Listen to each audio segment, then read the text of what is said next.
பல ஆண்டுகளா அமெரிக்காவோட செல்ல பிள்ளையா இஸ்ரேல் இருக்கிறது உங்களுக்கு தெரியும்.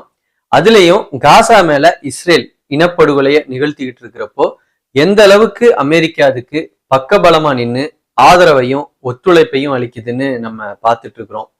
இஸ்ரேலுங்கிற நாடு உருவான சமயம் தொடங்கி கிட்டத்தட்ட 75 வருஷமா ரெண்டு நாட்டுக்கும் மத்தியில மிக பலமான நட்பு இருந்து வருது. இந்த உறவு வலுவா இருக்கிறதுக்கு பின்னணியா இருக்கிற 4 விஷயங்களை பத்தி தான் இந்த வீடியோல நம்ம பார்க்க போறோம்.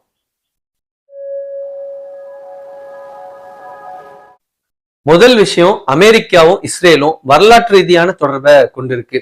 பிரிட்டிஷ் ஆக்கிரமிப்புல இருந்த பாலஸ்தீன்ல 1948வது வருஷம் இஸ்ரேல் உருவாக்கப்பட்டுச்சு. அப்போ 7 லட்சத்துக்கும் மேற்பட்ட பாலஸ்தீனர்கள் தங்களோட வாழ்விடங்கள்ல இருந்து விரட்டி அடிக்கப்பட்டாங்க. முதல் நாடா இஸ்ரேல அங்கீகரிச்ச நாடு அமெரிக்கா. அப்போ அமெரிக்க அதிபரா ஹாரி ட்ரூமன் இருந்தாரு. அவரு இஸ்ரேல் உருவான 11 நிமிஷங்கள்ல அதை அங்கீகரிச்சாரு. இதுக்கு சில பின்னணியும் இருக்கு. 1800கள்ல யூதர்களுக்குன்னு ஒரு தேசத்தை உருவாக்கணுங்கிறத இலக்கா வச்சு சியோனிச இயக்கம் உருவாக்கப்பட்டுச்சு. அதை உருவாக்குனவரு தியோடர் ஹெர்சில். பல நூற்றாண்டுகளா அடக்குமுறைக்கு உள்ளாகிட்டு இருக்கிற யூதர்களுக்கு தனி நாடு அமைக்கணுங்கிறது தான் ஒரே தீர்வுன்னு அந்த இயக்கத்தை சார்ந்தவங்க முழங்கினாங்க. ஜெர்மனி போன்ற நாட்டுல யூத இனப்படுகொலை நடந்த பின்னணியில சியோனிஸ்டுகளோட தேச உருவாக்க திட்டத்துக்கு 1930ல இருந்து 40கள்ல பெரும் அனுதாபம் இருந்துச்சு. அமெரிக்கா இஸ்ரேல் ஆதரிக்க இது ஒரு காரணம்னு சொல்லலாம். அது மட்டும் இல்ல, அமெரிக்க அதிபர் ஹாரி ட்ரூமன் தேர்தலை எதிர்கொண்ட சமயம் அது.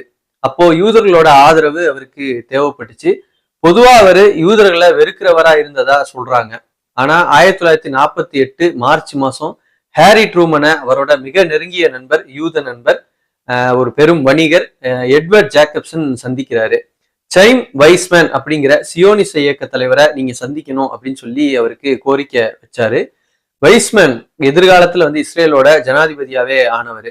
அவரை சந்திச்ச ஹாரி ட்ரூமன் இஸ்ரேல் உருவாக அமெரிக்கா உங்களுக்கு உதவும் அப்படின்னு சொல்லி வாக்கு கொடுக்குறாரு. அப்ப இருந்து இப்ப வரைக்கும் அமெரிக்க இஸ்ரேல் நட்பு தொடருது. இன்னைக்கும் இது பத்தி விவாதிக்கிற வரலாற்று ஆசிரியர்கள் எட்வர்ட் ஜேக்கப்சனோட ரோல் இந்த விஷயத்துல ரொம்ப முக்கியமானதுன்னு சொல்றாங்க. ஆக இஸ்ரேல் உருவானதிலிருந்தே வரலாற்று ரீதியான தொடர்பு அந்த நாட்டுக்கும் அமெரிக்காவுக்கும் மத்தியில இருக்கிறது. ரெண்டு நாட்டுக்கும் இடையில தொடர்பு ஸ்ட்ராங்கா இருக்க ஒரு காரணம். ரெண்டாவது விஷயம், இரு நாடுகளும் ஸ்ட்ராட்டஜிக் பார்ட்னர்ஸா இருக்கிறது. அதாவது அமெரிக்காவும் இஸ்ரேலும் தங்களோட ராஜ்ய நலன்களுக்கு ஒருத்தருக்கு ஒருத்தர் உதவிக்கிறது வழியா அவங்களுக்கு மத்தியில நட்பு பலமா இருக்கிறதா சொல்லலாம். இந்த விஷயத்த புரிஞ்சுக்க கடந்த காலத்துல அமெரிக்காவுக்கும் இன்னைக்கு ரஷ்யாவா இருக்கிற சோவியத் யூனியனுக்கும் இடையில நடந்த பனிப்போர் பத்தி நமக்கு தெரியணும். உலகத்தை யார் ஆளணுங்கிறதுல இந்த ரெண்டு நாட்டுக்கும் மத்தியில ஒரு பெரிய போட்டா போட்டி நிலவுனுச்சு. 2ஆம் உலக போர் முடிஞ்சதுல இருந்து சரியா 1945ல இருந்து 80களோட பிற்பகுதி வரைக்கும் பனிப்போர் காலமா இருந்துச்சு. இவங்களுக்கு இடையில இருந்த இந்த போட்டி மனப்பான்மைங்கிறது முஸ்லிம் உலகுல பெரிய தாக்கத்தை ஏற்படுத்தினுச்சு. குறிப்பா இஸ்ரேலுக்கு பக்கத்து நாடா இருக்கிற எகிப்துல 1955ல எகிப்த ஆட்சி செஞ்ச கமால் அப்துல் நாசர் சோவியத் யூனியன்ல இருந்து ஆயுதங்களை வாங்கினாரு. இது அமெரிக்காவுக்கு ஒரு அச்சத்தை கொடுத்துச்சு.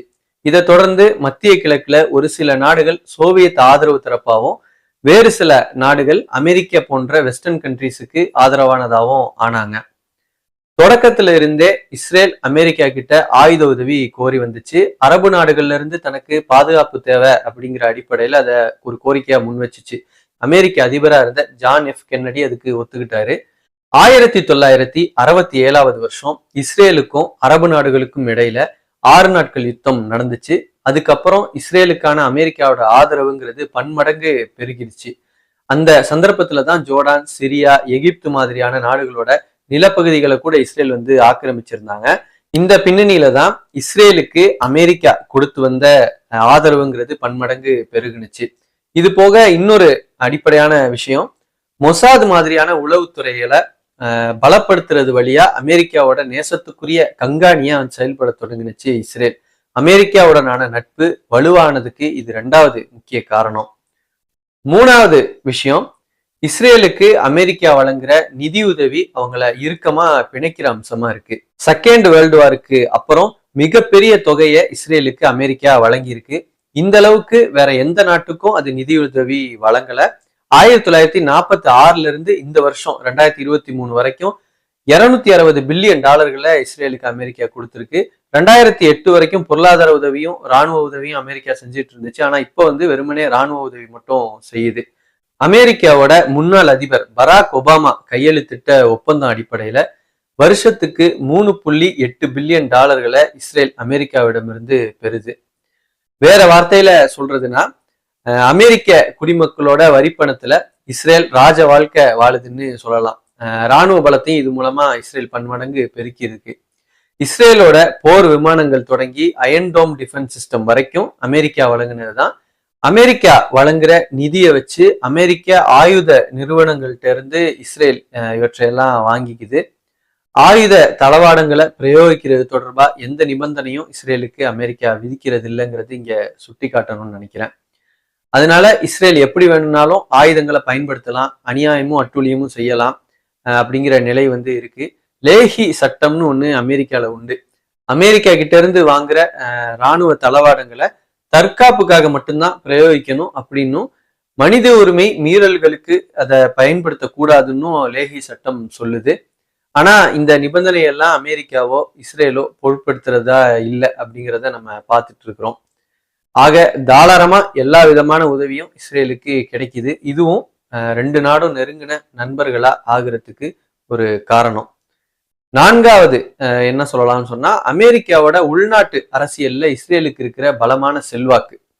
ஆமா, அமெரிக்கால இஸ்ரேலுக்கு ஆதரவான பொது கருத்து நிலவுறதா சொல்றாங்க. காசா மேல இஸ்ரேல் போர் தொடுக்க தொடங்கின பிறகு அதுல ஒரு குறிப்பிடத்தக்க மாறுதல் ஏற்பட்டு வர்றது உண்மை. சிக்கல் என்னன்னா, அமெரிக்க மக்கள் தொகையில சுமார் 25% இவாஞ்சலிக்கல் கிறிஸ்தவர்களா இருக்காங்க. அவங்க இஸ்ரேல் ஆதரவாளர்களா இருக்கிறாங்க. அவங்க தங்களை கிறிஸ்தவ சியோனிஸ்டுகள்னு கூட அடையாளப்படுத்திக்கிறாங்க. தங்களோட நிலைப்பாடுகளை பைபிளை கொண்டு அவங்க நியாயப்படுத்தும் நிலை கூட இருக்கு. கடவுள் யூதர்களுக்கு அந்த பாலஸ்தீன நிலத்தை வாக்களிச்சிருக்கிறதா அவங்க சொல்றாங்க.